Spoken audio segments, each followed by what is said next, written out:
Hi, this is Deon, and I just wanted to keep reading Being Peace because I feel like I need it so much. I'm not feeling that good about things, about a lot of different things going on. So today's chapter is Feelings and Perceptions, and I read ahead a little bit, and it has a great story in it that can really help. And I might want to just repeat that story one day. But anyway, here it goes. This is my singing bowl.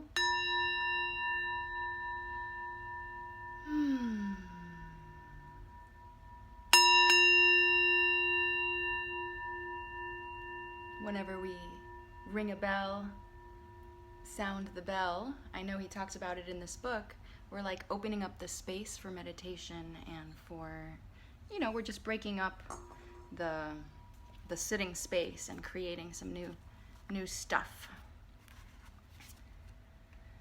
So, Being Peace. Feelings and Perceptions. And he has these cute little drawings. Look at that guy work in the field. All right. According to Buddhism, human beings are composed of 5 aggregates: form, which means our bodies, including the 5 sense organs and the nervous system; feelings, perceptions, mental formations, and consciousness. I would like to explain about feelings and perceptions. Every day we have many feelings.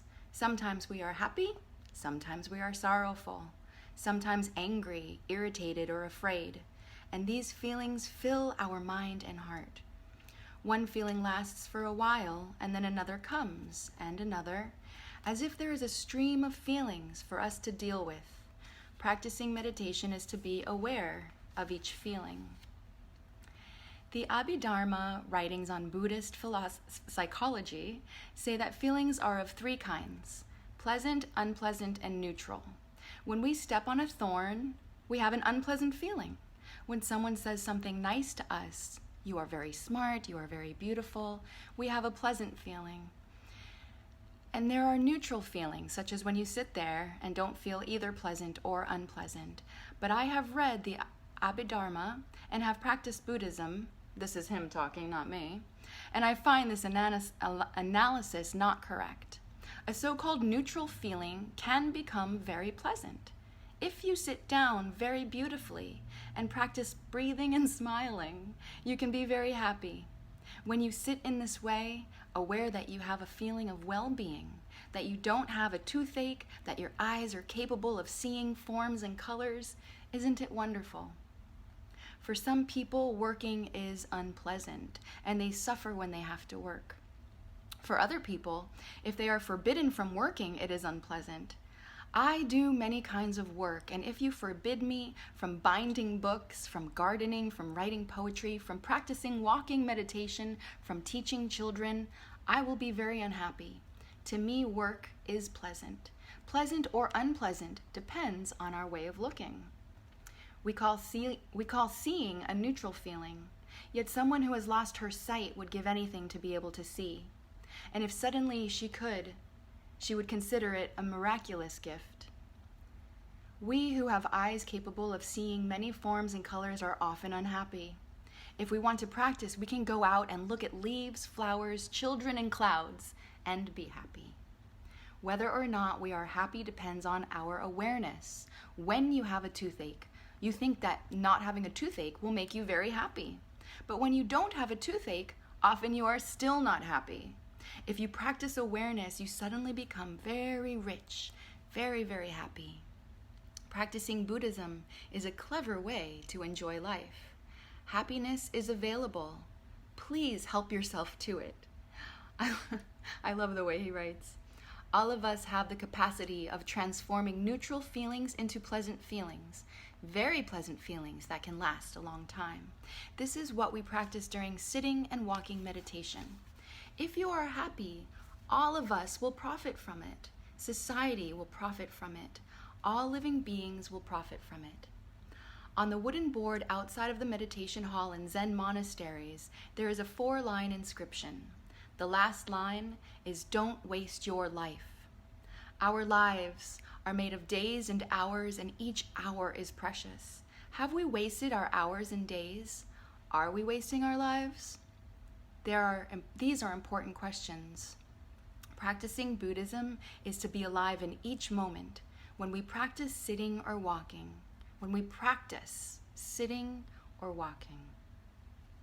I love that. We have the means to do it perfectly. During the rest of the day, we also practice. It is more difficult, but it is possible.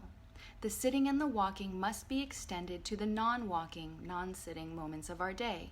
That is the basic practice of meditation. Perceiving includes our ideas or concepts about reality. When you look at a pencil, you perceive it, but the pencil itself may be different from the pencil in your mind. If you look at me, the me in myself may be different from the me you perceive. In order to have a correct perception, we need to have a direct encounter. When you look at the night sky, you might see a very beautiful star and smile at it. But a scientist may tell you that the star is no longer there, that it was extinct 10 million years ago. So our perception is not correct. When we see a very beautiful sunset, we are very happy perceiving that the sun is there with us. In fact, it was already behind the mountain 8 minutes ago. It takes 8 minutes for the sunshine to reach our planet. The hard fact is that we never see the sun in the present. We only see the sun of the past. Suppose while walking in the twilight, you see a snake and scream, but when you shine your flashlight on it, it turns out to be a rope. This is an error of perception. During our daily lives, we have many misperceptions. If I don't understand you, I may be angry at you all the time. We are not capable of understanding each other, and that is the main source of human suffering. Okay, this is the story. A man was rowing his boat upstream on a very misty morning. Suddenly, he saw another boat coming downstream, not trying to avoid him. It was coming straight at him. He shouted, "Be careful, be careful!" But the boat came right into him, and his boat was almost sunk. The man became very angry and began to shout at the other person to give him a piece of his mind. But when he looked closely, he saw that there was no one in the boat. It turned out that the boat just got loose and went downstream. All his anger vanished, and he laughed and laughed. If our perceptions are not correct, they may give us a lot of bad feelings. Buddhism teaches us how to look at things deeply in order to understand their own true nature, so that we will not be misled into suffering and bad feelings. The Buddha taught that this is like this, because that is like that. You see? Because you smile, I am happy. This is like this, therefore that is like that. And that is like that because this is like this. This is called dependent co-arising. Suppose you and I are friends. In fact, I hope we are friends. My well-being, my happiness depends very much on you. And your well-being, your happiness depends upon me. I am responsible for you, and you are responsible for me. Anything I do wrong, you will suffer, and anything you do wrong, I have to suffer. Therefore, in order to take care of you, I have to take care of myself. There is a story in the Pali Canon about a father and a daughter who performed in the circus. The father would place a very long bamboo stick on his forehead, and his daughter would climb to the top of the stick. When they did this, people gave them some money to buy rice and curry to eat. One day, the father told the daughter, "My dear daughter, we have to take care of each other. You have to take care of your father, and I have to take care of you, so that we will be safe. Our performance is very dangerous. Because if she fell, both would not be able to earn their living. If she fell, then broke her leg, they wouldn't have anything else to eat. My daughter, we have to take care of each other so we can continue to earn our living." The daughter was wise. She said, "Father, you should say it this way. Each one of us has to take care of himself or herself so that we can continue to earn our living. Because during the performance, you take care of yourself. You take care of yourself only. You stay very stable, very alert. That will help me. And if when I climb and I take care of myself, I climb very carefully. I do not let anything wrong happen to me. That is the way you should say it, Father. You take good care of yourself, and I take good care of myself. In that way, we can contribute to earn our living. The Buddha agreed that the daughter was right. So we are friends, and our happiness depends on each other. According to that teaching, I have to take care of myself, and you take care of yourself. That way, we help each other, and that is the most correct perception. If I only say, do this, you have to do that, and I don't take care of myself, I can do many wrong things, and that does not help. I have to take care of myself, knowing that I am responsible for your happiness, and if you do the same, everything will be all right. That is the Buddha's teaching about perception, based on the principle of dependent co-arising. Buddhism is easy to learn. The Buddha had a very special way to help us understand the object out of our perception. He said that in order to understand, you have to be one with what you want to understand. This is the way that is practicable. About 15 years ago, I used to help a committee for orphans, victims of the war in Vietnam. From Vietnam, they sent out applications, one sheet of paper with a small picture of a child in the corner, telling the name, the age, and the conditions of the orphan. We were supposed to translate it from Vietnamese into French, English, Dutch, or German in order to seek a sponsor, so that the child would have food to eat and books for school, and be put into a family of an aunt or uncle or a grandparent. Then the committee could send the money to the family member to help take care of the child. Each day I helped translate about 30 applications into French. The way I did it was to look at the picture of the child. I did not read the application. I just took time to look at the picture of the child. Usually only after 30 or 40 seconds, I became one with the child. I don't know how or why, but it's always like that. Then I would pick up the pen and translate the words from the application onto another sheet. Afterwards, I realized that it was not I who had translated the application. It was the child and I who had become one. Looking at his face or her face, I got motivated and I became him and he became me. And together, we did the translation. It is very natural. You don't have to practice a lot of meditation to be able to do that. You just look. You allow yourself to be, and then you lose yourself in the child and the child in you. This is one example which illustrates the way of perception recommended by Buddha. In order to understand something, you have to be one with that something. The French language has the word comprendre, which means to understand, to know, to comprehend. Com means to be one, to be together, and prendre means to take or to grasp. To understand something is to take that thing up and to be one with it. The Indians have a wonderful example. If a grain of salt would like to measure the degree of saltiness in the ocean, to have a perception of the saltiness of the ocean, saltiness, it drops itself into the ocean and becomes one with it. And the perception is perfect. Nowadays, nuclear physicists have begun to feel the same way. When they get deeply into the world of subatomic particles, they see their mind in it. An electron is first of all your concept of the electron. The object of your study is no longer separated from your mind. Your mind is very much in it.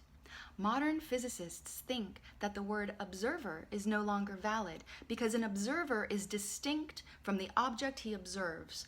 They have discovered that if you retain that kind of distinction, you cannot go very far in subatomic nuclear science. So they have proposed the word participant. You are not an observer, you are a participant. That is the way I always feel when I give a lecture. I don't want the audience to be outside, to observe, to listen only.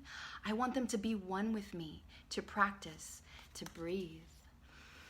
The speaker and the people who listen must become one in order for right perception to take place. Non-duality means not two, but not two also means not one. That is why we say non-dual instead of one, because if there is one, there are two. If you want to avoid two, you have to also avoid one. In the Satipatthana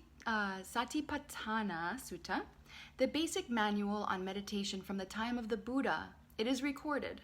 The practitioner will have to contemplate body in the body, feelings in the feelings, mind in the mind, objects of mind in the objects of mind. The words are clear. The repetition body in the body is not just to underline the importance of it. Contemplating body in the body means that you do not stand outside of something to contemplate it. You must be one with it, with no distinction between the contemplator and the contemplated. Contemplating body in the body means that you should not look on your body as the object of your contemplation. You have to be one with it. The message is clear. Non-duality is the key word for Buddhist meditation. To sit is not enough. We have to be at the same time. To be what? To be is to be a something. You cannot be a nothing. To eat, you have to eat something. You cannot just eat nothing. To be aware is to be aware of something. To be angry is to be angry at something. So to be is to be something, and that something is what is going on. In your body, in your mind, in your feelings, and in the world. While sitting, you sit and you are. You are what? You are breathing.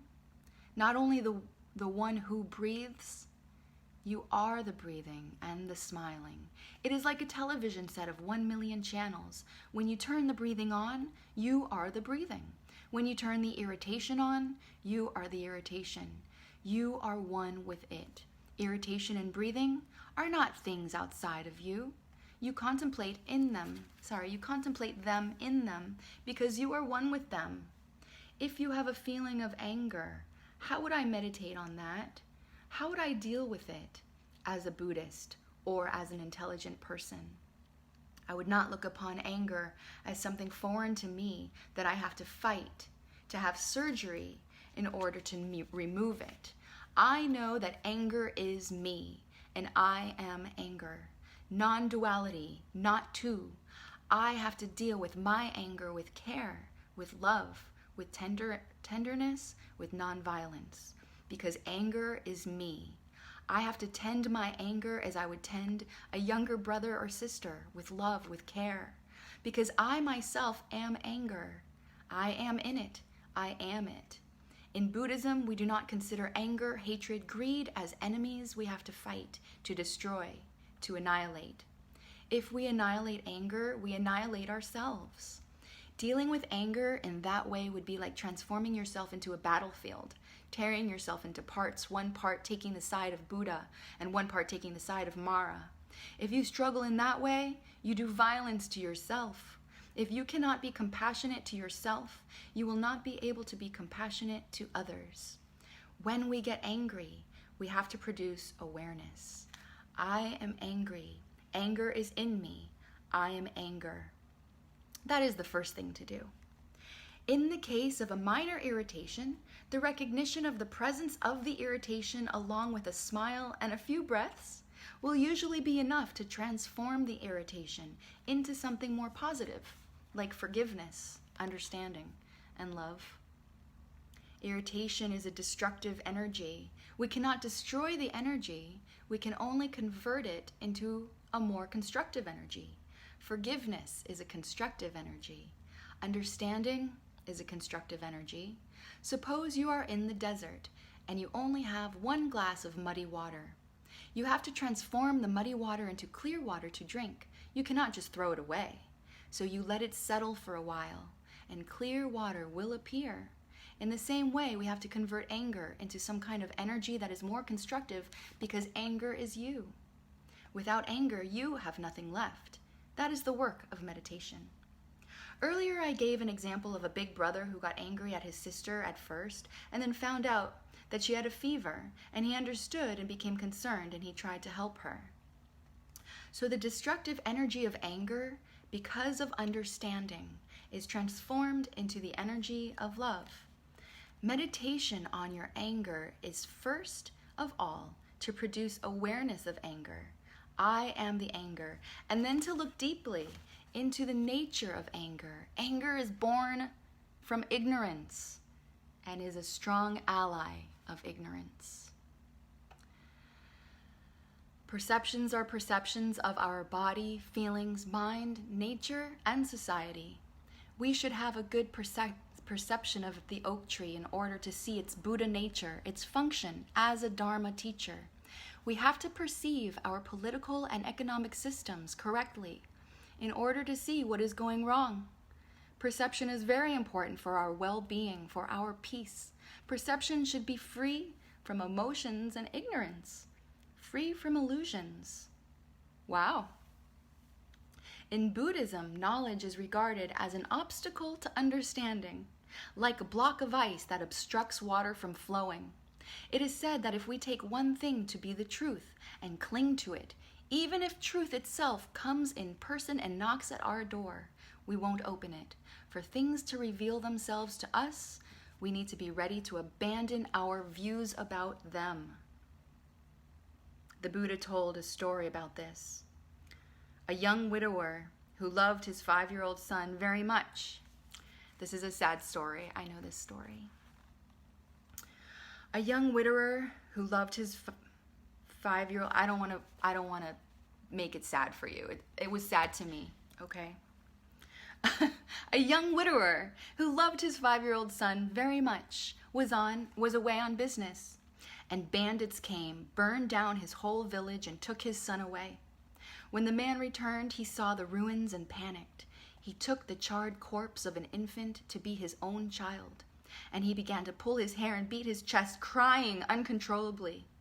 He organized a cremation ceremony, collected the ashes, and put them in a very beautiful velvet bag.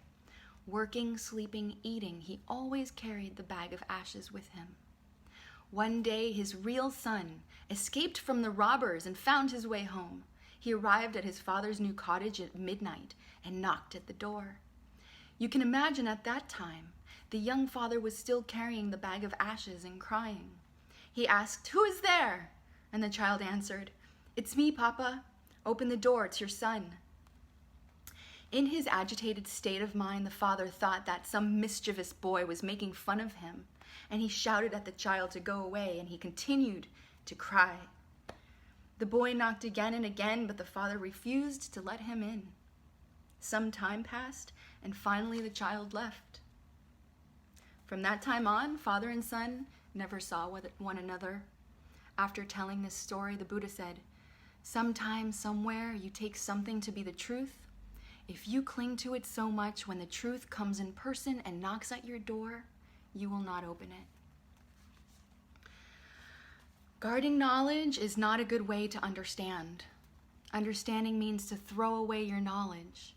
You have to be able to transcend your knowledge the way people climb a ladder. If you are on the 5th step of a ladder and think that you are very high, there is no hope for you to climb to the 6th.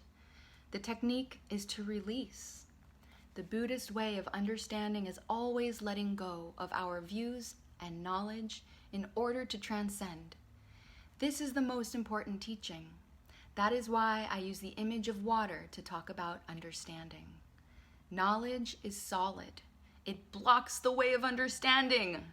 Water can flow, can penetrate.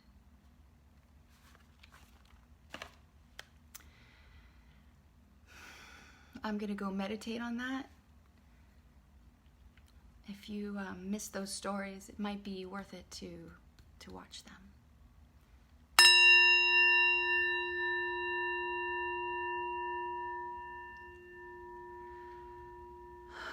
I read this book because I want to be peace. I want to have peace. I want to be peace. I want to be the peace in this world, along with all of you. At any moment, we can choose to be peace. And at any moment, we can fall out of it and then pick ourselves back up and do it again.